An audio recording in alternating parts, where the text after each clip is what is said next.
नमस्कार, कैसे हैं आप सभी लोग। स्वागत है आपका फिक्र आपकी में। और आज इस शो में आपको हम दिखाने वाले हैं सीधे संसद परिसर से कलर्स ऑफ डेमोक्रेसी। देखिएगा जरूर, कलर्स ऑफ डेमोक्रेसी। संसद परिसर में आज विरोध का एक नया अंदाज देखने को मिला है।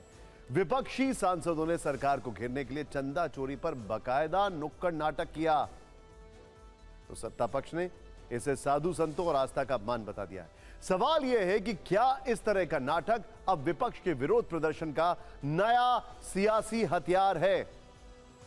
दिल्ली के छात्र आंदोलन में घायल पुलिसकर्मियों के परिवार वाले आज सामने आते हैं। उनका आरोप है कि पूरे मामले में एक तरफा नैरेटिव बताया गया है। एक पक्ष की पीड़ा और भावनाओं को ही हवा दी गई है और पुलिस वालों को अपराधी की तरह पेश किया गया है। इस सब के बीच में इलाहाबाद हाईकोर्ट के जज न्यायमूर्ति कृष्ण पहल ने कोडीन कफ सिरप मामले में सुनवाई से खुद को अलग करते हुए कहा है कि फैसला सुरक्षित रखने से पहले उन तक निजी माध्यमों से संपर्क साधने की कोशिश हुई और न्यायपालिका के लिए यह काला दिन है। सवाल यह है कि वो कौन हैं जो इस केस को प्रभावित करने की कोशिश कर रहे हैं। और इस सब के बीच में मोरक्को से स्पेन में हजारों प्रवासियों की घुसपैठ के दौरान कई लोगों की मौत हो गई। सड़क पर सेना तैनात करनी पड़ी। उधर इटली की पीएम भी इससे चिंतित दिखी हैं। क्या यूरोप में प्रवासी संकट अब गले की फांस बन चुका है? लेकिन आज फिक्र में सबसे पहले वो वीडियो दिखाते हैं जो कि संसद परिसर से वायरल है। यह वीडियो है केंद्र सरकार को घेरने वाला विपक्ष का नेक्स्ट लेवल नुक्कड़ नाटक, जो कि सियासी गलियारे में इस समय भी चर्चा का विषय है।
देखा आपने क्या था? ये बताते हैं, ध्यान से देखिएगा। देखिए, ये वीडियो भी संसद परिसर के मकर द्वार से ही सामने आया। वही मकर द्वार जो मॉनसून सत्र में इन दिनों विपक्षी दलों के विरोध प्रदर्शन का सेंटर पॉइंट बन चुका है। पहले तो आपको बता दें कि विपक्ष के इस नुक्कड़ नाटक का जो थीम है वो अयोध्या राम मंदिर में चढ़ावा चोरी था। यानी एक चैप्टर खत्म हो गया, बिल पास हो गया, जो नकल को लेकर था, जो चीटिंग को लेकर था, जो धांधली को लेकर था एग्जामिनेशन में। अब ये नया चैप्टर है, ठीक है। इस नुक्कड़ नाटक में समाजवादी पार्टी की सांसद डिंपल यादव ने एक दान पेटी ठीक बीच में रखी, उस पर माला पहनाई। फिर चंद सेकंड में ही इसके प्रमुख किरदार पप्पू यादव पुजारी के वेश में नजर आए। वो चंद कदम चलते हुए दान पेटी के पास आकर जमीन पर धड़ाम से बैठ गए। इसके बाद अयोध्या राम मंदिर का एक छोटा सा पोस्टर लेकर वहां मौजूद विपक्षी दलों के नेताओं को दिखाने लगे। इसके बाद बारी बारी से कई सांसद वहां भक्त बनकर आते रहे और दान पेटी में पैसे डालते रहे। फिर थोड़ी देर में कैमरे के फ्रेम में लोकसभा में नेता विपक्ष राहुल गांधी नजर आते हैं। पुजारी पप्पू यादव के पास पहुंचकर दोनों हाथ जोड़ते हुए प्रणाम किया। उनके हाथ में कुछ पैसे थे जिसे पप्पू यादव ने छीनकर अपनी जेब में रख लिया। राहुल गांधी थोड़ी देर बाद फिर लौटे।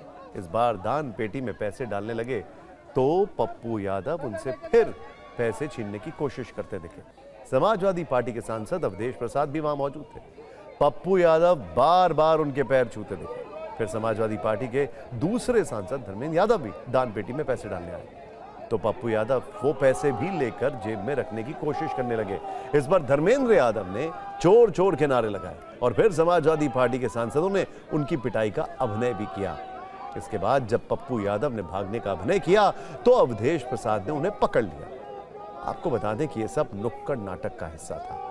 सब अपने अपने किरदार में थे। इस बहाने चढ़ावा चोरी का मुद्दा उठा रहे थे, सरकार को घेरने का प्रयास कर रहे थे, चढ़ावा चोरी वाली नारेबाजी कर रहे थे। पीछे कई सांसद बड़ा सा पोस्टर लिए हुए खड़े थे जिस पर लिखा था अमित शाह संसद से गायब क्यों।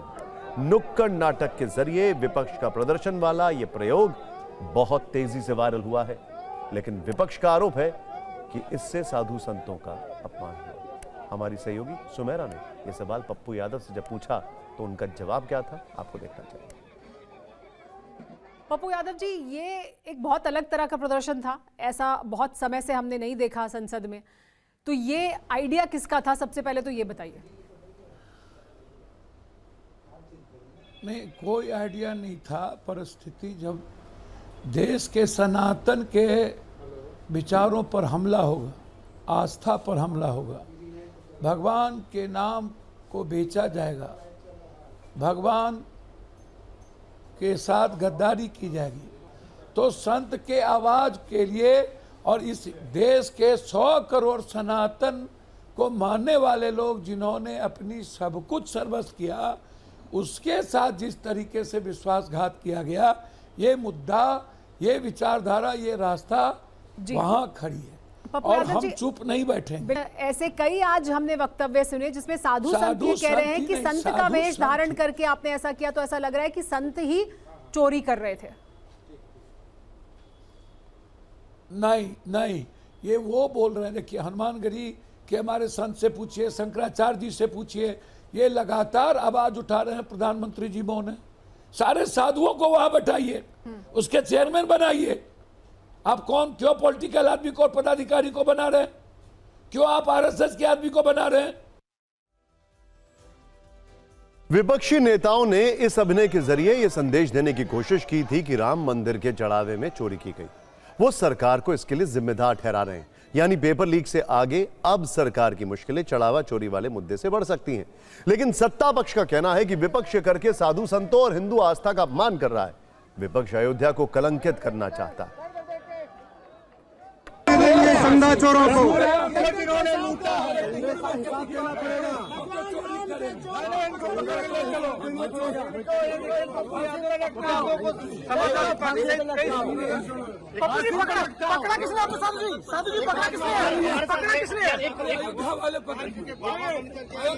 हमारे साथ मन में राम, कन में राम, जीवन में राम, सांस में राम, मन में शिव, तन में शिव, जीवन में शिव, चरित्र में शिव, चिंतन में शिव, विचार में शिव, ईमानदारी में शिव, शिव ही शिव, राम ही राम। बस कहना चाहते हैं राम राम जपियो रे, सब माल हरपियो रे।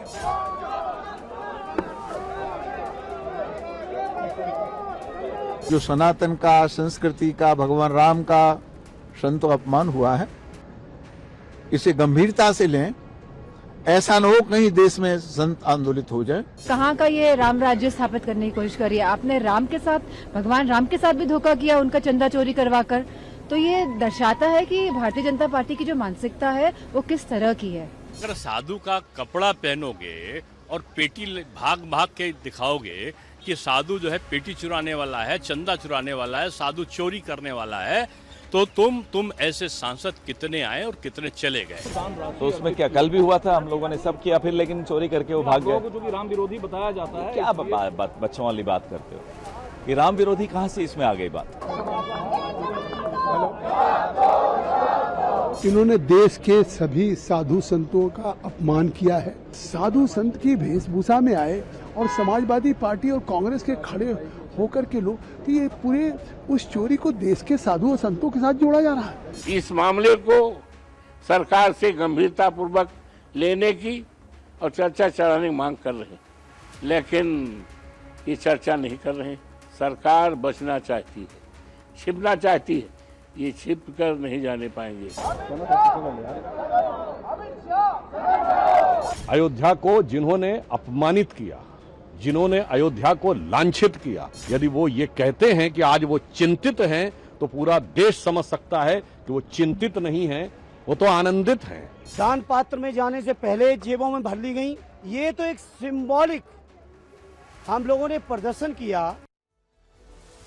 जो इस वक्त देश के तमाम बुद्धिजीवी हैं, तमाम पॉलिटिकल पंडित्स हैं, उनका यह कहना है कि एक हेल्दी डेमोक्रेसी के लिए सत्ता पक्ष और विपक्ष दोनों जरूरी है, और यह सब तब होता है जब दोनों के बीच में संवादहीनता हो जाती है। यह बड़े बड़े पॉलिटिकल पंडित्स का एनालिसिस है। विपक्ष का कहना है कि अयोध्या राम मंदिर में चढ़ावा चोरी के खिलाफ सिंबॉलिक प्रोटेस्ट था, लेकिन इस तरह के प्रदर्शन से लोकसभा स्पीकर ओम बिरला काफी नाराज हैं। सूत्रों से यह भी खबर है कि लोकसभा स्पीकर प्रदर्शन के तौर तरीकों से असंतुष्ट हैं और संसद परिसर में विरोध प्रदर्शन के तौर तरीकों पर नियम और प्रक्रिया को मजबूती से पालन करने को लेकर कड़ा निर्देश जारी होगा। मकर द्वार पर प्रदर्शन को लेकर पुराने गाइडलाइंस को कड़ाई से लागू किया जाएगा। कुछ मान्य सदस्य तो वेश बदल कर संसद में जिस तरीके से पहनकर आते हैं, मेरी उन मान्य सदस्यों को चेतावनी है। संसद या संसद के परिसर में मुझे कई मान्य सदस्यों ने मिलकर और लिखकर दिया है कि संसद भवन और संसद परिसर की पवित्रता बनी रहनी चाहिए, मर्यादा बनी रहनी चाहिए, लेकिन आपको जनता ने चुनकर भेजा है संसद में चर्चा संवाद के लिए। आप सदन की पवित्रता को समाप्त कर रहे हैं, उसकी गरिमा को समाप्त कर रहे हैं। लेकिन क्या यह पहली बार हुआ? क्या इस तरीके के अनोखे प्रदर्शन पहली बार हुए? आप पूरी खबर देखिए, हम आपको इसका बैकड्रॉप भी दिखाएंगे, बैकग्राउंड भी दिखाएंगे। सिर्फ स्पीकर ओम बिरला ही नाराज नहीं है, बल्कि कई साधु संतों को विपक्ष का यह अनोखा प्रदर्शन पसंद नहीं आया। कई धर्मगुरु तो इतने नाराज हैं कि वो पप्पू यादव की सदस्यता को खत्म करने की मांग कर रहे हैं।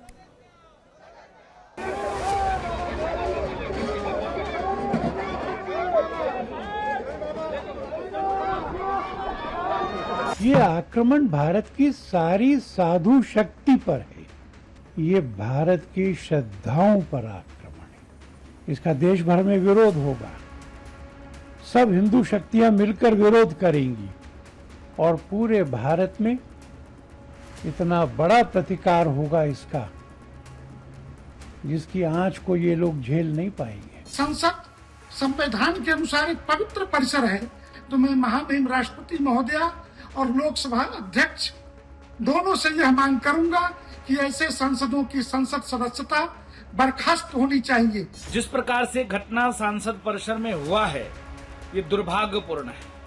क्या किसी राजनेता नेता, क्या माननीय सांसद कभी मुल्ला मौलाना बनकर ऐसे कृत्य कभी किया था? क्या यह संतों का अपमान नहीं है? सनातन संस्कृति का अपमान नहीं है?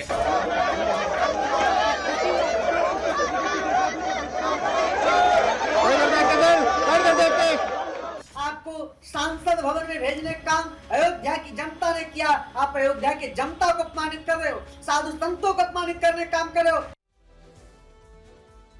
देखिए, अब यह कोई पहली बार नहीं है जब विपक्ष ने अनोखा प्रदर्शन किया हो। भारत की संसद में समय समय पर सरकार का ध्यान आकर्षित करने या विरोध दर्ज कराने के लिए कई अनूठे और प्रतीकात्मक प्रदर्शन पहले भी होते रहे हैं। वर्ष 1981 में शीतकालीन सत्र के दौरान लोकदल के सांसद रामेश्वर सिंह बढ़ती महंगाई और प्याज के दाम 6 रुपए प्रति किलो होने के विरोध में गले में प्याज की माला पहनकर राज्यसभा पहुंचे थे। 12 नवंबर 1973 अटल बिहारी वाजपेयी ने महंगाई के मुद्दे पर इंदिरा गांधी की सरकार को घेरा था। उस समय वो पेट्रोल की बढ़ती कीमतों के खिलाफ विरोध प्रदर्शन करने के लिए बैलगाड़ी से संसद पहुंचे थे।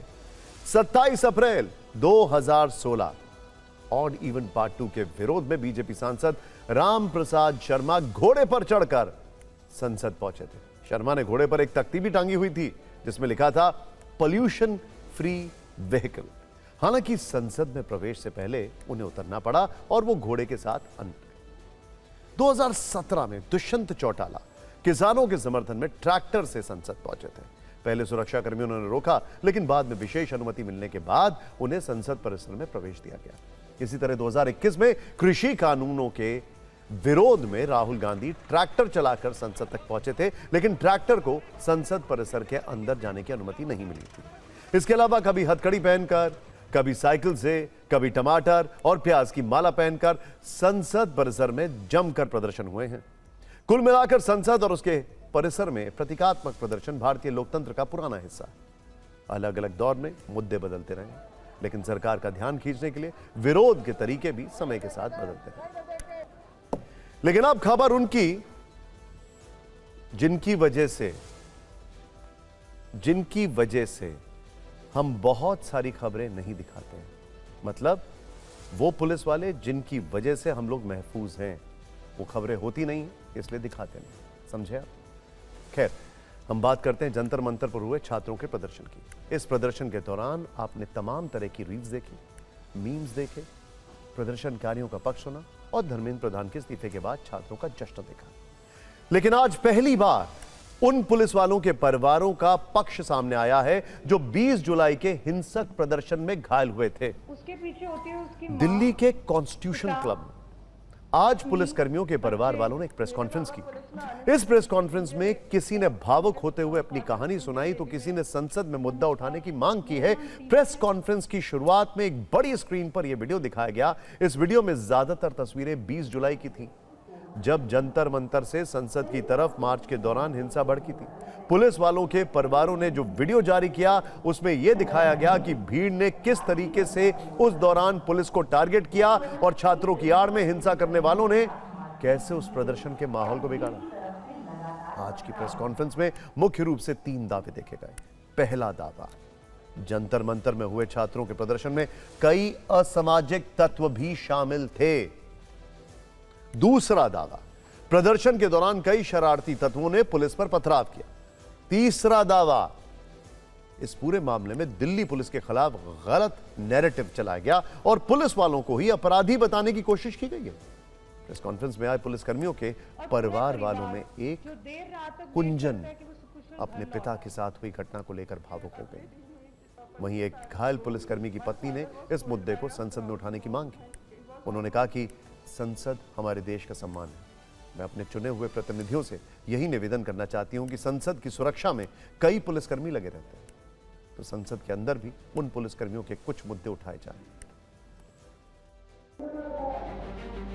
अपनी जगह पर बैठकर शांतिपूर्ण प्रदर्शन है, लेकिन पुलिस पर भारी पथराव। 20 जुलाई की रात देर रात जब वो घर पहुंचे चोटिल हालत में, वो क्षण मेरी और मेरी बेटी 2 साल की बेटी के लिए बहुत ही दर्दनाक, बहुत ही ट्रॉमेटिक था। 25 तारीख को my father was pulled bye a crowdy mob and he was almost lynched near the stage of Jantar Mantar. This happened on 25th and around 2 PM he was unconscious at the RML hospital for about 4 hours।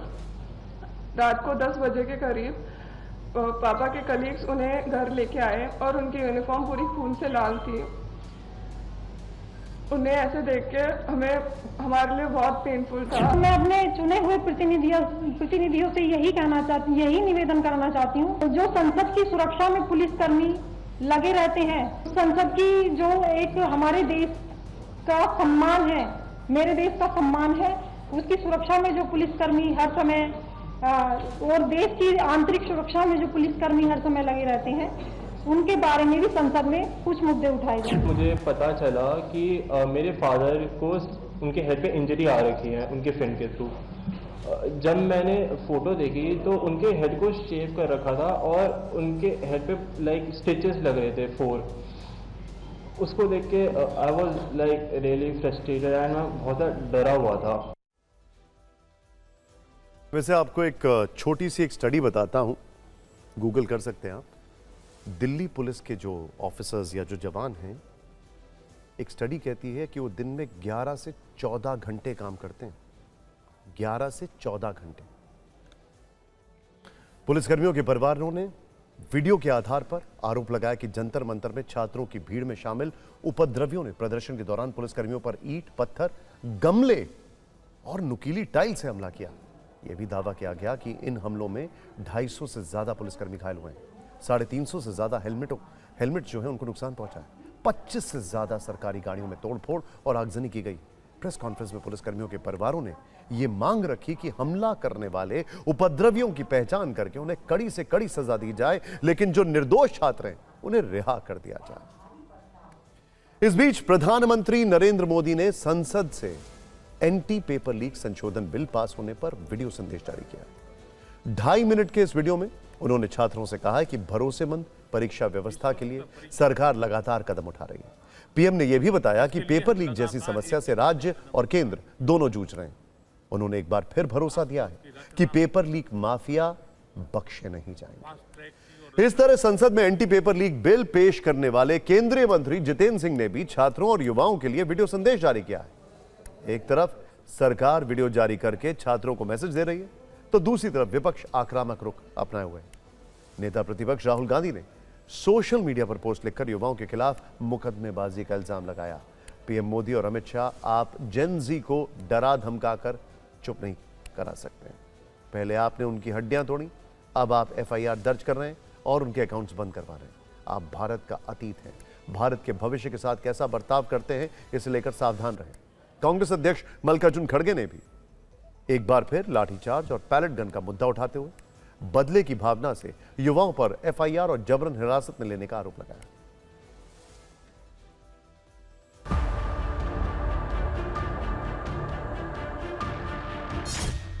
साथियों, विश्वस्त परीक्षा पद्धति, इसके लिए हम लगातार एक के बाद एक कदम उठा रहे हैं, क्योंकि पिछले कई दशकों से हर राज्य और केंद्र सरकार इस प्रकार की पेपर लीक की परेशानी झेल रहा है। बच्चों के भविष्य को भी इसके कारण संकट पैदा हो रहा है। हम संसद में बिल लेकर के गए थे और जैसा मैंने आपको वादा किया था, गत 2 दिन संसद के दोनों सदनों ने, अधिकतम माननीय सांसदों ने विस्तार पूर्वक उससे चर्चा की है और आज दोनों सदनों ने इस कठोर कानूनों वाले, प्रावधानों वाले इस बिल को पास कर दिया है।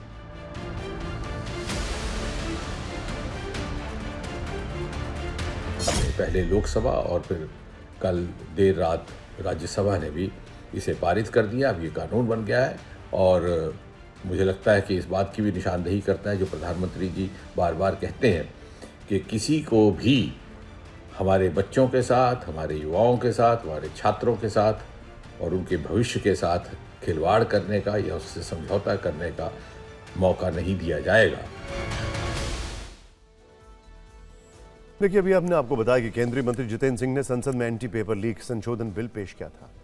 अब उनके खिलाफ कांग्रेस सांसद केसी वेणुगोपाल ने विशेषाधिकार प्रस्ताव का नोटिस दिया है। जितेंद्र सिंह के खिलाफ लोकसभा स्पीकर को उन्होंने चिट्ठी लिखी है। छात्रों के मुद्दे पर सदन में झूठ बोलने का आरोप लगाया। बाकायदा जितेंद्र सिंह को बयान लिखा गया है जिसमें उन्होंने कहा था कि कोई गोली नहीं चली। अब आंसू गैस का इस्तेमाल हुआ था और जब गोली ही नहीं चली तो ऑर्डर देने का सवाल ही पैदा नहीं होता। वेणुगोपाल के मुताबिक सरकार संसद में इस तरह झूठ बोलकर बच नहीं सकती है। ऐसे में मंत्री के खिलाफ कार्रवाई होनी चाहिए। इससे पहले बीजेपी सांसद अनुराग ठाकुर ने राहुल गांधी के खिलाफ विशेषाधिकार हनन का नोटिस दिया था। गृह मंत्री पर लगाए गए उनके आरोपों को सदन के नियमों का उल्लंघन बताते हुए स्पीकर से मामले में कार्रवाई की मांग की। Jitendra Singh misled the House by saying that there was no fire. There is a clear-cut evidence that Rahul Gandhi himself showed the evidence of firing has happened, pellet gun used, and AK-47 used in Bihar also. Congress party के नेता सदन के अंदर आपत्तिजनक भाषा का उपयोग करते हैं और मनगढ़ंत एलिगेशंस लगाते हैं जो नियमों के खिलाफ है।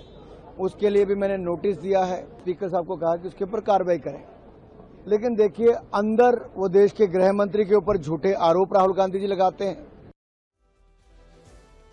और अब एथेनॉल ब्लेंडेड E20 पेट्रोल का जिक्र, क्योंकि संकेत तो ऐसे भी हैं कि शायद ये जो चढ़ावा चोरी का मामला है, इसके बाद इस विषय पर भी सदन में हल्ला हो सकता है। खैर, अब E20 पेट्रोल की अगर हम बात करें तो उसका इस्तेमाल करने वाले करोड़ों लोगों की फिक्र है अभी, क्योंकि एक रिपोर्ट से पता चलता है कि E20 का डर लोगों में इस कदर बैठा है कि वो अब एथेनॉल मुक्त प्रीमियम पेट्रोल की ओर भाग रहे हैं, फिर चाहे इसके लिए उन्हें अपनी जेब पर बोझ ही क्यों ना बढ़ाना पड़े। इस वजह से प्रीमियम पेट्रोल की बम्पर बिक्री होने लगी है। उससे जुड़े कुछ आंकड़े आए हैं, ध्यान से देखिए। खबर तो यह है कि E20 पर बहस के बीच प्रीमियम पेट्रोल की बिक्री डबल हो गई। 100 ऑक्टेन प्रीमियम पेट्रोल की बिक्री सीधे दोगुनी होने का दावा है। प्रीमियम पेट्रोल की बिक्री में जुलाई महीने में खासतौर से बम्पर इजाफा हुआ। लोग 100 ऑक्टेन प्रीमियम पेट्रोल का इस्तेमाल कर रहे हैं क्योंकि यह एथेनॉल मिक्स नहीं होता है। रिपोर्ट्स के मुताबिक इस प्रीमियम पेट्रोल की सबसे ज्यादा मांग दिल्ली में बढ़ रही है। लेकिन क्या 100 ऑक्टेन प्रीमियम पेट्रोल का इस्तेमाल सभी गाड़ियों में हो सकता है? क्या इससे गाड़ी का माइलेज बढ़ जाएगा? इसका फायदा क्या है? फिक्र की ये फाइल भी खोलेंगे तो देखिए सामान्य पेट्रोल और एथेनॉल फ्री पेट्रोल की कीमतों में कितना बड़ा अंतर है, पहले यह समझना जरूरी है। जैसे दिल्ली में 20% एथेनॉल मिक्स सामान्य पेट्रोल की कीमत 102 रुपए 12 पैसे प्रति लीटर है, जबकि पावर 95 यानी एथेनॉल ब्लेंडेड प्रीमियम ग्रेड के पेट्रोल की कीमत 111 से 112 रुपए प्रति लीटर के आसपास है। और 100 ऑक्टेन प्रीमियम पेट्रोल जिसमें एथेनॉल मिक्स नहीं होता है, इस प्रीमियम पेट्रोल के दाम 160 रुपए प्रति लीटर हैं, जो रेगुलर पेट्रोल से लगभग 57% महंगा है। बावजूद इसके हाल के महीनों में 100 ऑक्टेन प्रीमियम पेट्रोल की बिक्री दोगुने से ज्यादा हो गई। हम आपको यह भी बताते हैं कि इस वक्त बाजार में कौन कौन से एथेनॉल मुक्त प्रीमियम पेट्रोल मौजूद हैं। सरकारी तेल कंपनियां अलग अलग ब्रांड के नामों से 100 ऑक्टेन प्रीमियम पेट्रोल बेचती हैं, जिनमें इंडियन ऑयल कॉर्पोरेशन का XP 100, BPCL का स्पीड 100 और हिंदुस्तान पेट्रोलियम कॉर्पोरेशन का पावर 100 शामिल है। जो लोग E20 पेट्रोल से दूरी बना रहे हैं और प्रीमियम पेट्रोल का इस्तेमाल कर रहे हैं, हम आपको उनकी बात भी सुनाते हैं। आखिर इस प्रीमियम पेट्रोल से उन्हें क्या और कितना फायदा हुआ है।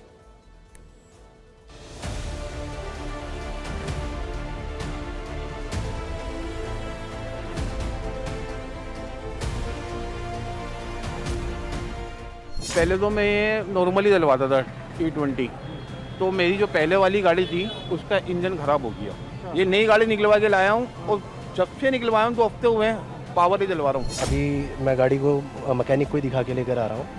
उसने भी ये कहा कि अगर सेफर साइड आपको चलना है गाड़ी को लेके, क्योंकि तो आप इसको E10 वाला पेट्रोल ही डलवाएं, आप इसको E20 अवॉइड कीजिए। अगर हम E20 डलवाते हैं एवरेज नहीं देती गाड़ी, एवरेज नहीं दे रही है। एथेनॉल में इशू हो रहा है, एवरेज में भी इशू आ रहा है। किस तरह का इशू है? एवरेज का इशू है, वैसे 95 पे 12-13 की एवरेज आती है। हाँ। और नॉर्मल पेट्रोल में वही एवरेज 7-8 की 9 की। 7-8 की। हाँ, वो इशू है और पिकअप में भी इशू आ रहा है।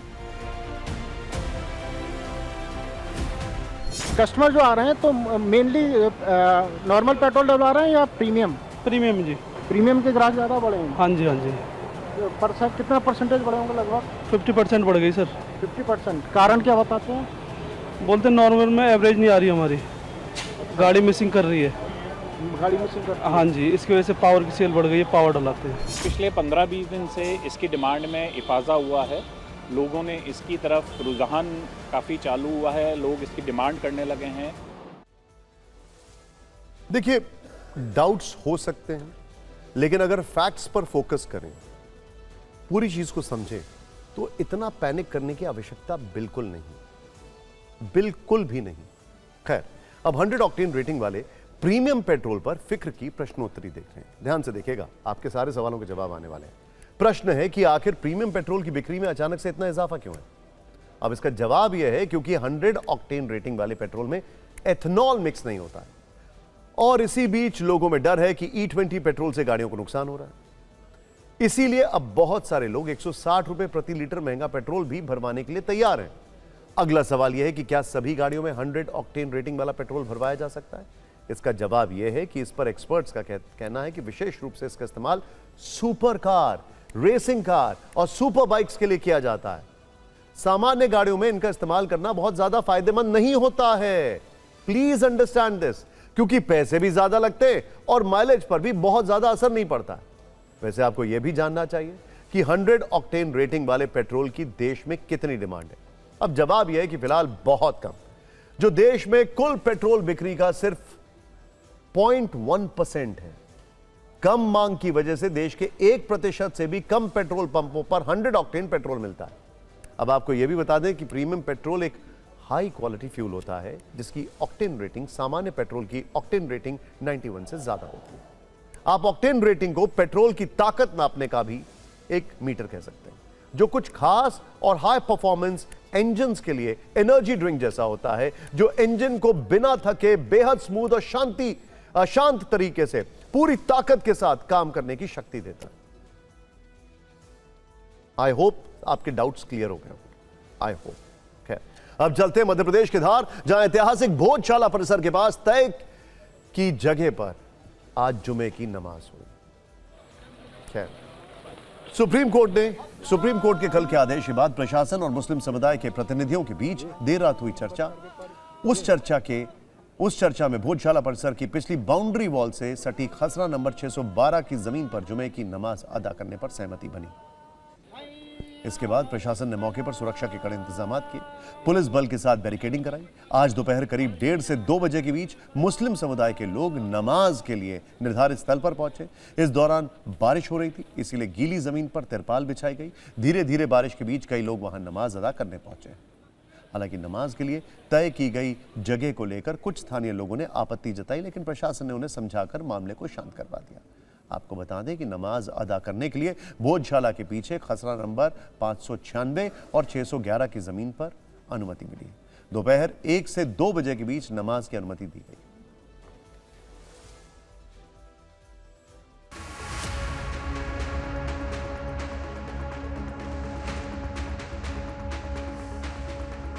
फिलहाल तस्वीरें हम आपको दिखा रहे हैं। प्रशासन ने यहाँ पर मुस्लिम समुदाय से जुड़े हुए लोगों के लिए नमाज अदा करने के लिए एक व्यवस्था की है। बैरिकेडिंग यहाँ पर देख रहे हैं और नमाज अदा की भी जा रही है। दूसरी तस्वीर अगर मैं आपको दिखाऊं तो ये भोजशाला परिसर है और इस परिसर के बिल्कुल बगल में आप ये देख लीजिए, इसकी बाउंड्री वॉल के बिल्कुल पास में नमाज अदा हो रही है। माननीय सर्वोच्च न्यायालय द्वारा जो डिसीजन दिया गया है, जिसमें इंटरिम एप्लीकेशन पे जो आदेश हुआ है, उसके तहत ही हमने ये पूरी व्यवस्था करी थी और सभी पक्षों की सहमति से हुआ है। आप देख ही रहे हैं, लगभग 150 हमारे मुस्लिम जो धर्मावलंबी हैं उनके द्वारा बहुत ही शांतिपूर्वक तरीके से नमाज अदा की गई है। हमने जो हमारे इंसाफ और हक की लड़ाई लड़ी थी, उसमें कम से कम हमें एक पहली सीढ़ी पे कामयाबी ये मिली कि हमें हमारी अपनी जमीन पर, हमारी दरगाह की जमीन पर, हमारी अपनी जमीन पर, हमारी अपनी संपत्ति पर नमाज का मान्य सर्वोच्च न्यायालय ने जो आदेश करा, उसके परिपालन में हम लोगों ने यहाँ नमाज अदा करी। हम खुदा का बहुत बहुत शुक्र एहसान करा, सभी का शुक्र है। और जिला प्रशासन ने जो व्यवस्था आज फौरी तौर पे की है, हमने उसको एक्सेप्ट किया। भोजशाला परिसर जो है 300 मीटर का है, इसके बाद अन्य स्थान पे कहीं भी कराया जाए। जो स्थान चयन किया, वहाँ भी कई पिछले 7 पीढ़ी से समाज रहता है, उनकी भावनाएं भी आहत हो रही है। अतिक्रमण तो सब दूर है। भोजशाला के अंदर जो नमाज होती थी वो भी एक अतिक्रमण था। ये हाईकोर्ट और सुप्रीम कोर्ट ने माना है, अतिक्रमण की सजा मिलना चाहिए, मुआवजा नहीं। और अगली खबर इलाहाबाद हाईकोर्ट से, जिसमें न्याय को लेकर एक जज की फिक्र ट्रेंडिंग है। फैसला भले ही कल आया, लेकिन इसकी चर्चा आज देश भर में हो रही है। मामला कोडीन कफ सिरप कांड से जुड़ा हुआ है। इस मामले में जस्टिस कृष्ण पहल जमानत पर सुनवाई कर रहे थे। इसी दौरान उन्होंने कहा कि पक्षकारों ने उनसे संपर्क करने की कोशिश की, यानी जमानत के लिए सीधे जज तक पहुंच गए। जस्टिस पहल ने इसे इलाहाबाद हाईकोर्ट के इतिहास का काला दिन बताया है और केस से अलग हो गए। कहा कि इस तरह का व्यवहार न्यायिक स्वतंत्रता की जड़ पर हमला करता है। इसके बाद उन्होंने लगभग 80 जुड़ी हुई जमानत अर्जियों की सुनवाई से खुद को अलग कर लिया। यह भी कहा है कि फैसला चाहे किसी के पक्ष में आता है, इससे निष्पक्षता पर शक हो सकता है। इसीलिए वर्षों से कमाई गई न्यायपालिका की गरिमा को संदेह के घेरे में नहीं डाला जा सकता है। जस्टिस पहल ने निर्देश दिया है कि ये मामले चीफ जस्टिस के सामने रखे जाएं, ताकि किसी दूसरी पीठ को सौंपा जा सके। बेंच ने आगे कहा है कि न्यायालय के फैसले लेने की प्रक्रिया में दखल देने या उसे प्रभावित करने की कोई भी कोशिश कानून के राज पर सीधा हमला है। कोर्ट ने कहा है कि किसी पेंडिंग मामले में वकील द्वारा जज से बातचीत का चैनल बनाने की कोई भी कोशिश कानूनी पेशे की नैतिकता और एक स्वतंत्र न्यायपालिका के संवैधानिक मूल्यों के खिलाफ है। यह व्यवहार न्यायिक मर्यादा का अपमान और हाईकोर्ट परिसर में बर्दाश्त करने लायक नहीं है। कोडीन कफ सिरप मामले में केस रद्द करने और अग्रिम जमानत याचिका खारिज होने के बाद अभियुक्त नियमित जमानत के लिए पहुंचे और जज के मुताबिक इसी पर सुनवाई के बाद पक्षकारों ने उनसे संपर्क करने की कोशिश की है। नवंबर 2025 में कफ सिरप के इस पूरे सिंडिकेट का पता चला। कोडीन कफ सिरप का इस्तेमाल नशे के तौर पर किया जा रहा था। फर्जी कंपनियों के जरिए इसकी खरीद होती थी और फिर अवैध तरीके से इसकी बिक्री यूपी, बिहार और बंगाल से लेकर झारखंड तक की जाती थी। इस मामले को फिक्र के लेंस से भी देख सकते हैं। न्यायपालिका पर जनता का भरोसा सिर्फ अदालतों के फैसलों से नहीं, बल्कि इस विश्वास से बनता है कि उनके फैसलों तक पहुंचने का रास्ता किसी दबाव, पैरवी या प्रभाव से दूषित नहीं है। कोडीन कफ सिरप मामले में एक जज का खुद को सुनवाई से अलग करना और निजी माध्यमों से संपर्क की कोशिश का जिक्र करना अपने आप में बेहद गंभीर संकेत है। सवाल सिर्फ इतना नहीं है कि संपर्क किसने किया, बल्कि यह भी है कि उसे ऐसा करने का साहस कहां से मिला। अगर न्यायिक प्रक्रिया को प्रभावित करने की कोशिश पर पर्दा डाल दिया गया तो चोट सिर्फ एक केस पर नहीं पड़ेगी, बल्कि इससे यह संदेह गहराएगा कि ताकतवर लोग कानून के दरवाजे पर भी अपनी अलग दस्तक रखते हैं। कानून का पुराना सिद्धांत है कि न्याय सिर्फ होना नहीं चाहिए, बल्कि होते हुए साफ दिखना भी चाहिए। इसीलिए इस मामले में सच सामने आना जरूरी है, ताकि सवाल जज की कुर्सी पर नहीं, बल्कि उसके आसपास मंडराते प्रभावों पर उठे। सुप्रीम कोर्ट की अगली खबर मुस्लिम पर्सनल लॉ के कुछ प्रावधानों से जुड़ी हुई है। मुस्लिम महिलाओं के अधिकार का मसला है। मुस्लिमों में बहु विवाह जैसी व्यवस्था को सर्वोच्च अदालत में चुनौती दी गई। याचिका में बहु विवाह पर पूरी तरह रोक लगाने की मांग की गई है, जिस पर कोर्ट ने केंद्र सरकार को नोटिस जारी किया। अदालत यह देखेगी कि क्या ऐसे प्रावधान लैंगिक समानता के संवैधानिक मानकों पर खरे उतरते हैं या नहीं। याचिका महिला अधिकार कार्यकर्ता जाकिया सोमन की ओर से दायर की गई, जिसमें कहा गया है कि मुस्लिम पर्सनल लॉ के कुछ प्रावधान महिलाओं के साथ समान व्यवहार नहीं करते। यह प्रथा मुस्लिम महिलाओं के लिए अन्याय और कठिनाइयों का कारण बनती है। इसीलिए भारतीय न्याय संहिता की धारा 82 के तहत बहु विवाह को अवैध माना जाए। साथ ही मुस्लिम विवाह और तलाक के लिए भी हिंदू विवाह की तरह अनिवार्य पंजीकरण व्यवस्था लागू हो। प्रभावित महिलाओं के लिए गुजारा भत्ता, विरासत और आवास के अधिकारों की गारंटी की भी अपील की गई। याचिकाकर्ताओं का कहना है कि यह प्रावधान महिलाओं के साथ समानता के सिद्धांत के विपरीत है और संविधान के अनुच्छेद 14, 15 और 21 का उल्लंघन करते हैं। सुप्रीम कोर्ट ने तथ्यों पर गौर करते हुए पहली नजर में मामले को सुनवाई योग्य माना। केंद्र का पक्ष आने के बाद अदालत आगे की कार्रवाई करेगी। भारतीय मुस्लिम महिला आंदोलन के को-फाउंडर्स, कुछ वेटरन जर्नलिस्ट, कुछ वेटरन एकेडमिशियंस, सबने मिलकर एक मांग लगाई थी, एक रिट पिटिशन लगाई थी कि पॉलीगमी अमिडस्ट मुस्लिम वुमेन को अबॉलिश किया जाए। ये प्रथा, इसको कॉन्स्टिट्यूशनली चैलेंज किया गया है कि ना शरीयत इसे अलाउ करती है ना कुरान। एंड इस प्रथा पे इस सवाल उठाए गए हैं कि आर्टिकल 14, 15, 21 चैलेंज करते हुए, और इस पे सुप्रीम कोर्ट ने आज नोटिस इशू किया है।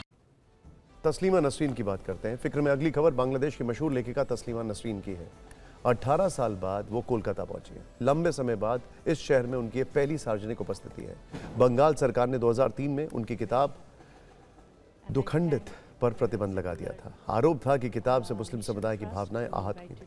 दुखंडित को लेकर हुए प्रदर्शनों के बाद वो कोलकाता छोड़ने पर मजबूर हुई थी। कट्टरपंथियों की धमकी और हिंसक विरोध के बाद तस्लीमा ने 1994 में बांग्लादेश छोड़ दिया था। उनके बेबाक लेखन और धार्मिक कट्टरपंथ की कड़ी आलोचना से वहां काफी नाराजगी थी। खासकर लज्जा उपन्यास प्रकाशित होने के बाद तनाव काफी बढ़ गया था। बांग्लादेश से निर्वासित होने के बाद वो कोलकाता आई, लेकिन भारी विरोध के चलते लगभग 2 दशक पहले उन्हें शहर छोड़ना पड़ा। लंबे अरसे बाद लौटने पर उन्होंने कहा कि ऐसा लग रहा है जैसे मैं अपने ही देश लौट आई हूं। TV9 भारतवर्ष से बातचीत में उन्होंने क्या कहा, आइए देखते हैं। Ma'am, I just want to know how do you feel reaching India, reaching Kolkata? I'm very happy. I'm very happy, and I thank the Secular Mission Trust who invited me to Kolkata. So he made it possible. Okay. Now 18 years. It has been a long time. What's the actual feeling? I mean, do you feel that it could have been done earlier, but it was a political purpose for which it was not done? Probably, but that organization actually tried a lot to bring me back before also. You know, he has been trying to bring me to Kolkata since I think 2012. So now it is possible. Now I'm happy and he's happy. Now, what do you want to talk? I mean, say about the current government here in India. I mean, So I in West thank Bengal. him. I am very grateful to West Bengal government for providing me security. What is the current Bangladesh situation? What do you think? Bangladesh situation is very bad. So fundamentalists are very powerful now, and the government is not taking action against those jihadis and fanatics. और अब बात करते हैं Europe के देश Spain की, जहां इस वर्ष की सबसे बड़ी घुसपैठ हुई है। एक ऐसी घुसपैठ जिसकी आप कल्पना भी नहीं कर सकते हैं। अफ्रीका महाद्वीप को मोरक्को से करीब 49,000 लोग स्पेन में घुस आए हैं। ये तस्वीरें उसी ऐतिहासिक घुसपैठ की हैं। स्पेन की सरकार का दावा है कि पिछले 24 घंटों में लगभग 49,000 प्रवासी उसके स्यूटा शहर में घुस आए। मोरक्को से समुद्र के रास्ते आने की कोशिश में कम से कम 18 प्रवासियों की मौत भी हो गई। इनमें ज्यादातर लोग डूबकर मरे, जबकि कुछ भगदड़ की वजह से मारे गए।